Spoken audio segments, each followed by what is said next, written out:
I'm Sukriti from the One in Asankhya project, and we have Rajat Nair with us today. He is a recent graduate from the Trinity College, Dublin, and is currently working at Mylan. Before this, he has interned in companies like Eli Lilly and Zumutor Biologics. Rajat has specialized in biochemistry and immunology. He's also been associated with organizations like India Forward. This video is very special to me because we've been brought up together. So let's start. Trinity College is one of the top colleges in immunology. What were the other reasons for selecting this despite having an option of taking up medical, engineering, or other fields at the same college?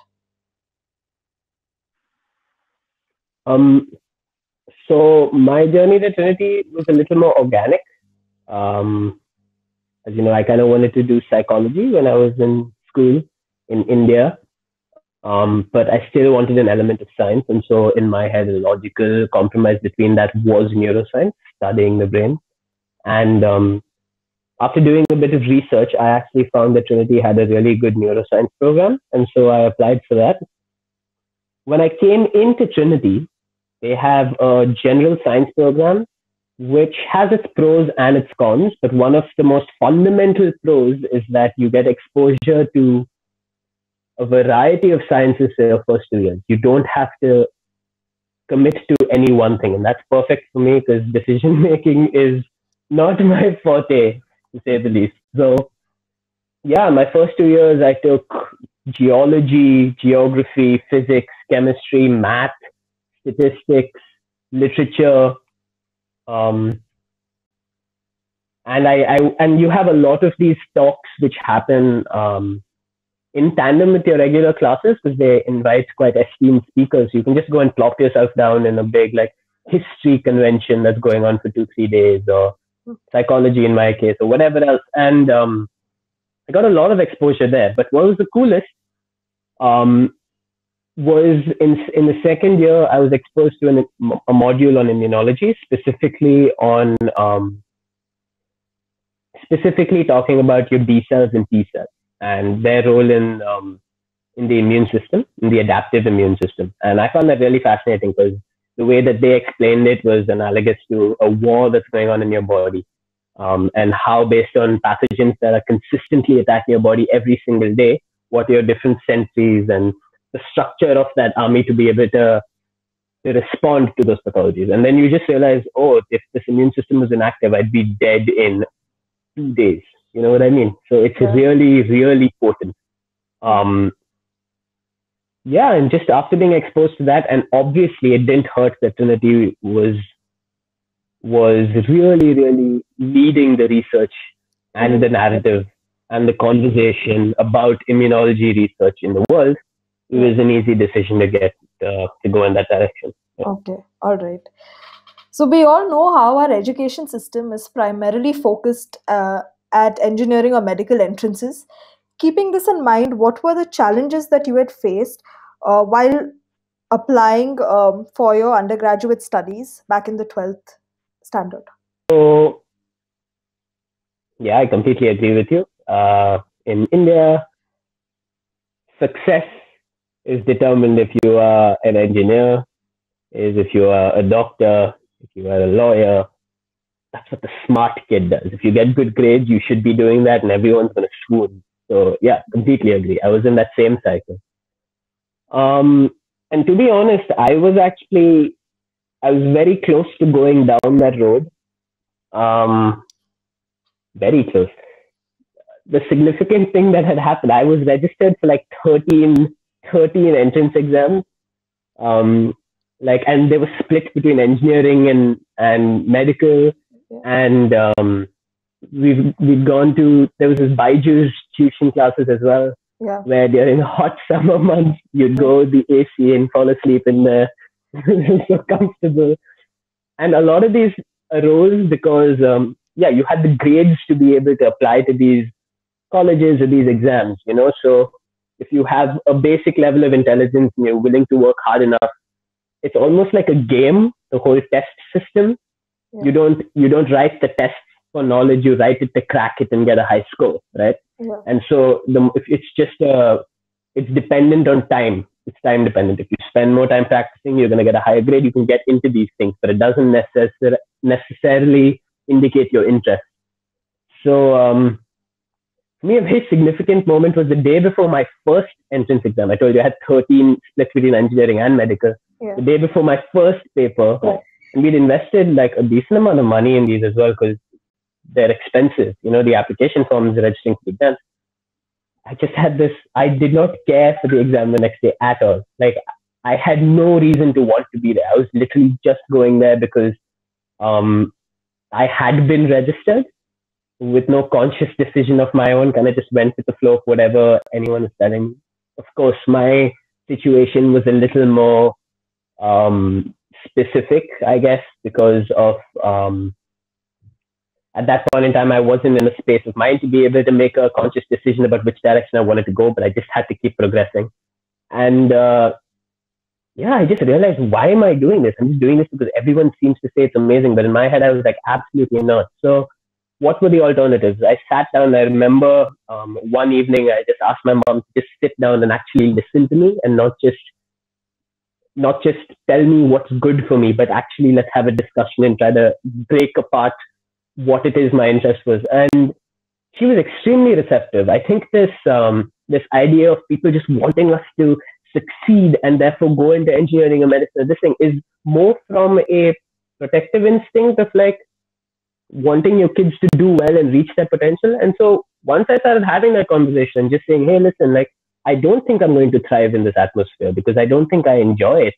And I'm not going to be able to contribute to the world in any way by enhancing my skills in this avenue because I don't want to be in that avenue. And that makes complete logical sense when you break it down to that simplistic level. So, yeah, after that conversation, it became very clear I didn't want to go down any of those paths. And the alternatives were science because I still wanted to have an element of science, but I wanted to explore psychology, like I mentioned. So, yeah, start looking for neuroscience around the places. And luckily, and I think I've been very, very blessed in my life because of that. Opportunities kind of fall in your lap when you're searching, or more specifically, I think they're always there in the, I don't know, ether, but you never really pick up on it when you're so like focused with tunnel vision on one goal that you think is good for you. Yeah.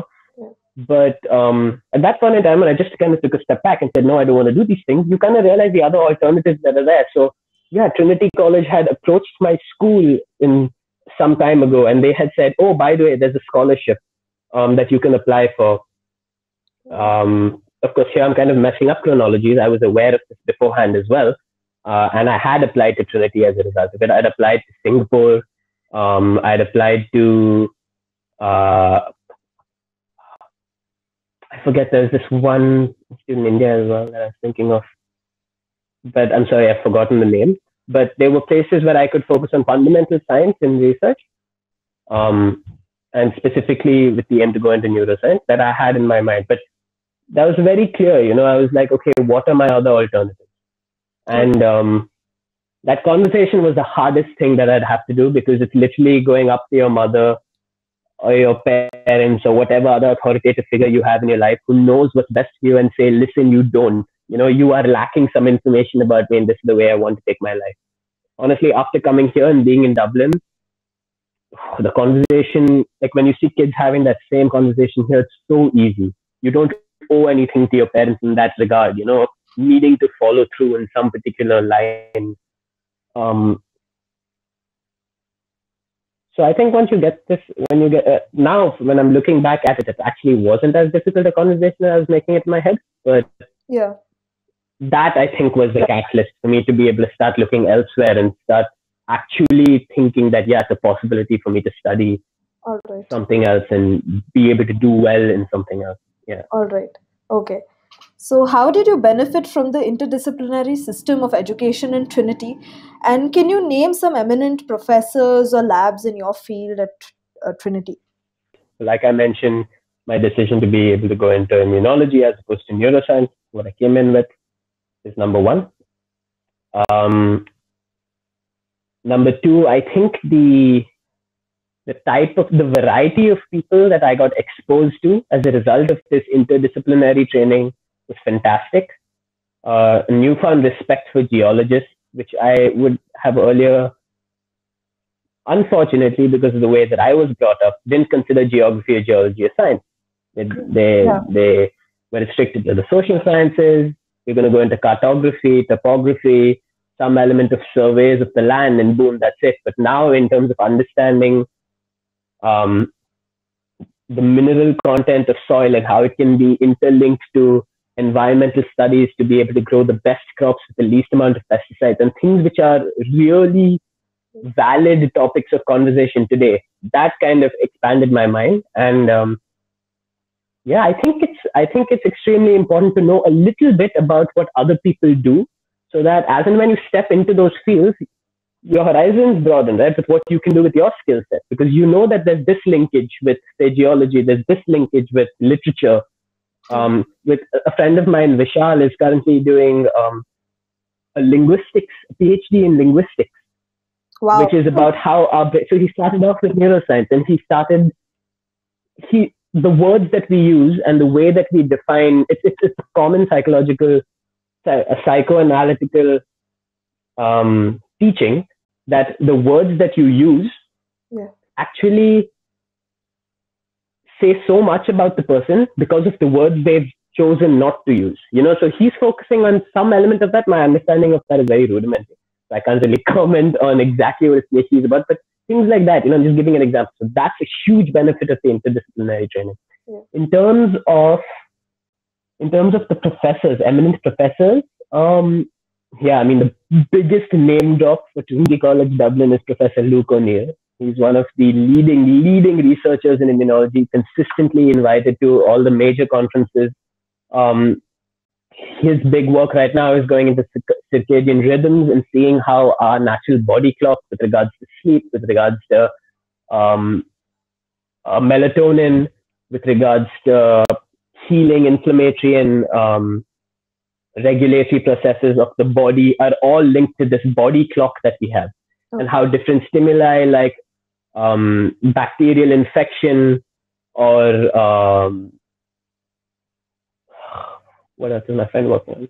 My friend is working on itaconate, which is a enzyme that's linked with inflammation, and how all of that is varying simply because of a certain rhythm of a bodily clock. It's called the circadian rhythm, and how much it impacts in terms of chronic diseases like rheumatoid arthritis, etc., that you have on your body. Okay. So his lab is amazing, and the things that he's come out with is amazing. So yeah, that's a huge name drop. He taught us a module on stem cells, and I fell in love with stem cells so much during college as well, in my second year. Okay. So that was one. Another big one in second year that I'd mentioned. There was one module which kind of used immunology as a metaphor of a war that's going on consistently. That was Professor Kleena Farley in Trinity as well. Amazing. Like, so you can see that she loves her subject, and she loves communicating it. It's not just book teaching. She's the kind of person who divide you into groups and make you draw on flip charts and stick it up all over the walls and say, really look at this. Wow. What are you looking at? So yeah, very, very unorthodox, but I loved it. I really, really loved it. And they forced you to say, they forced you to get up and talk about your understanding. And then they'll highlight the points that you have gotten completely wrong, but not from a making fun of you perspective, but why have you come to these assumptions? Break it down. No, this is the way it actually works. And then you realize how much you don't know. Yeah. So that was really cool. I really enjoyed her way of teaching. There was another professor, Professor Claire Gardner, who was our third and fourth year course coordinator. All right. I think she is just a really beautiful person. Really, she really cares for her students and wants to build them into independent thinkers. And having any professor whose goal is that is always an asset. I'm very indebted to her, actually. She really helped me through college. So yeah, those are just some of the professors, I think, quite eminent. Yeah, and I think hearing your experiences and the way in which the professors there go about teaching you subjects, even for your undergraduate coursework, is so different from what we see in India. It's more of a traditional blackboard teaching, but from the kind of from your experiences, it gives us so much insight on how much of personalized attention and passion that the professors there have. So the next, Okay, I'm not gonna. Okay, so one thing. So I'm just gonna reel that back into the statement that you made here. yeah, Um, the first 2 years of my college experience, when I was doing the general science aspect, we had like 256 to 300 people in a classroom. So think okay, about it. You have the whole horde of scientists there, and you only specialize in your third and fourth. So there was no element of personalized teaching in the first and second year. okay, And from whatever you learn in India, I think the standard of education in India, what they demand from students, is a lot higher than what they do here in the equivalent. It's called the Leaving Cert and Junior Cert, the 10th standard boards and the 12th standard boards here in Ireland. all right, And they don't focus on much. So when I came in here, I definitely felt an advantage because of the things that I had been, I guess, forced to learn because of the ICSE syllabus or CBSE syllabus or whatever, you know? Like there is yeah, definitely more that's expected of students in India. And that really held me in good stead, but there was no element of personalized teaching for the first 2 years. It okay. It was came in the later on. third year, after kind of going into the competitive element of like securing a seat in some of these moderatorships, Okay, that's when it dropped down to immediately to like 21, I think, in my class. That's where the personalized mentoring started. all And right, that was really good because one, you appreciate how much you needed that personalized element of teaching, but it also taught you how to study independently without your professors kind of coming to you. okay, Um, yeah, basically. So I'm not trying to paint a really lovely picture of, oh, come to Trinity, it's amazing. I'm not saying that. My first 2 years, I was sometimes thinking, why the hell am I paying this much money and coming here? You know, what am I getting from this? yeah, Then the third year, when they went personalized, they just flung volumes of knowledge at you and then guided you through it as well. But it was just like this much of study, just get like go, go, go. I was like, okay, oh, it's crazy. all right, Yeah. okay. Which aspect of neuroscience fascinates you? When I started thinking I had an interest in neuroscience, it was primarily, like I mentioned, from a psychological aspect, right? Yeah, So a huge thing for me was the placebo effect and um, psychosomatic pathologies that exist in your body, the psychosomatic conditions. So you're stressed, right? There's some element of there is obviously a chemical imbalance because of that stress and anxiety. And that's been well recorded. But as a result of that, you get some form of muscular pain in your leg, okay, or you know, okay, or there's and not to the extent that your muscle has dystrophy or anything like that, but like yeah, there's some pain there, and you're because you're thinking and you're stressed. Like how does that make any sense? yeah, So something as simple as that, I became aware of. Oh my god, like there is a lot of um, there is a lot of potential in the brain that we are kind of just letting happen as as a response to situations in life. You know, so imagine if you can control that, right? And you have a say a phantom arm syndrome, like you have veterans who had or amputees essentially, yeah, and you can that the brain is so powerful that they still imagine that that arm is there, but as a result of it, there's constant pain. yeah, So you're imagining that there's an arm and then there's constant pain. And then you have like just basic experiments there where they would have the amputee sit and have a mirror in front of them. And their right hand is fine, but their left hand is cut off. And so they'll just say, don't think about this hand. They'll put their right hand here, the mirror. So when it's reflected, it looks like they have a left hand. And they'll ask them to like keep moving it and squeeze or whatever. And as a result of that, they can now start feeling sensation in their left arm. And then if some of them have just been clamped like this for years, we're talking years, you can ask them to start opening it out slowly, and the brain is now mapping that as the new position of the left hand, and the pain suddenly starts reducing. Like okay, that's the kind of therapy. So I was really interested in more the potential of the brain and willing to go in any direction to figure that out.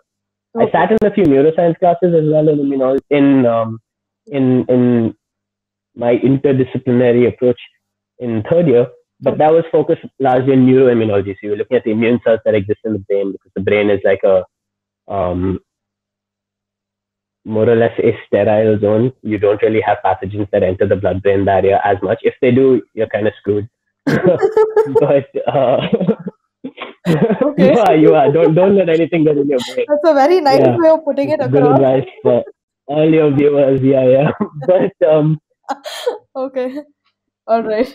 yeah, I mean that's the element of neuroscience that I enjoy, and Okay. if I am going to go into it, I would really Yeah. love to go into that I space. think Yeah. what you've said is new to a lot of viewers. At least I didn't know about this application of neuroscience. So thanks for sharing that Hmm. bit. So, what part of your current role at the European Biologics Team at Mylan do you enjoy the most? Wow, what a question. So okay, so I'll give you a little bit of context. I'm not working on the medical side, which is surprising because of my training as an immunologist.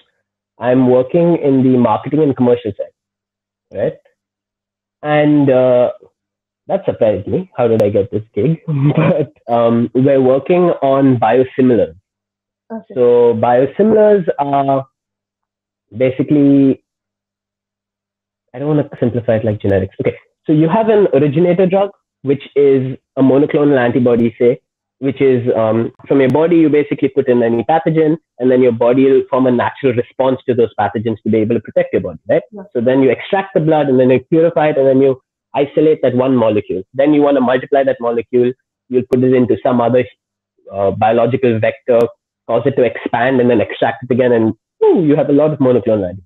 And you can Okay. deploy it anywhere to use for defense, if you get what I mean. Yeah. And basically, what biosimilars are is once an originator biologic drug, which takes billions of dollars to research and tens to 10 years, 20 years, whatever. It takes a long investment, a lot of time, a lot of money.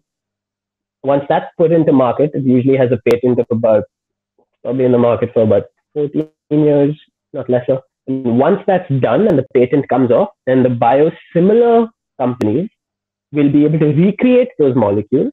But the nature of these biological molecules is they can't be exactly the same. That's why we don't say generics, because generics are exactly the same. These are biosimilars because the nature of these biological molecules is it can never be the same. No two of them can ever be the same. It's just the, they're called,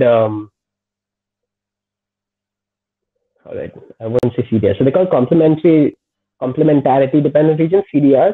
But basically, whatever specific to the antigens, those are the same. So it will target the same molecule, Okay. right? So, say the one that I'm working on specifically is in the field of oncology. I'm Okay. working on one for breast cancer. Okay. Okay, so it's a trastuzumab. So that monoclonal antibody basically targets the human HER2, the human epidermal growth factor receptor. Oh, I've forgotten what HER2 stands for. But essentially, it targets the HER2 molecule, which is hyper expressed in about 30% of breast cancers in women. And Okay. earlier, when you got this diagnosis, it was like, oh shit, it's really bad, you're gonna die. But now, because this trastuzumab molecule has been discovered and been isolated, it can target these molecules and it can actually improve the quality of life for these breast cancer patients. It'll increase the time of progression-free survival that they have, Okay. or overall survival rate. You know what I mean? Yeah. So anyway, that's the molecule, that's the field that I'm working on at the moment. I'm working in the commercial and marketing department of it. Okay. How am I liking it? I'm having a lot of fun. I'm doing things I've Traveling. never done before in um, in college because I've never been exposed to a business approach. But I'm genuinely doing like market analysis and horizon scanning in terms of what our competitors are doing. Excuse me, what our competitors have. How can we be a better product? Because the nature of all these products is essentially they're similar to the original one. What other patient services can we have? Um, I'm learning project management like an insane amount, All and right. I'm very bad at time management. And So this is the skill that I need. plus you're getting to travel so much because I mean half the time you're just telling me you're traveling all around Yeah, Europe. So yeah. I'm hugely grateful for it. I know that it's an anomaly. I don't think any internship. Um, I've been speaking to a lot of friends of mine, and I'm definitely blessed. Like yeah. I don't think an intern should be traveling as much as I am. Okay. and I don't like talking about it so much simply because I don't want to jinx it Okay. because All right. I'm pinching myself Oh, at no, this no, no. moment. Now it's But going to be up to yeah, you I too, Rajat, so you don't have a choice. yeah, no, but essentially the reason why there's so much traveling is because the company needs to present itself and its portfolio and to a certain extent its pipeline of drugs that it's creating to its customers, right? To healthcare professionals and to key opinion leaders and Yeah. say that, hey, Mylan is in this space. And because of that, we need to go to a lot of these congresses that are dispersed around Europe because where the European team will focus on Europe, Yeah. obviously. So as a result of that, you have the European Society of Medical Oncology has a huge congress. So we'd gone there to Berlin this year. You had the EASD, which is the European Association of Science for Diabetes. So that's another product also that we have in the biosimilar portfolio, and that was held in Paris. You had to go there. So just because as a result of all of these things, you get to experience that for sure. Okay. But yeah, and I'd be lying to say that that's not a perk. It's amazing, and the type of people you get to interact with is so intelligent and they're quite driven. Sometimes I question what their motives are. Maybe it's access is the overall thing from Ireland. So it's like, yeah, we want to get medicines to people at an affordable price.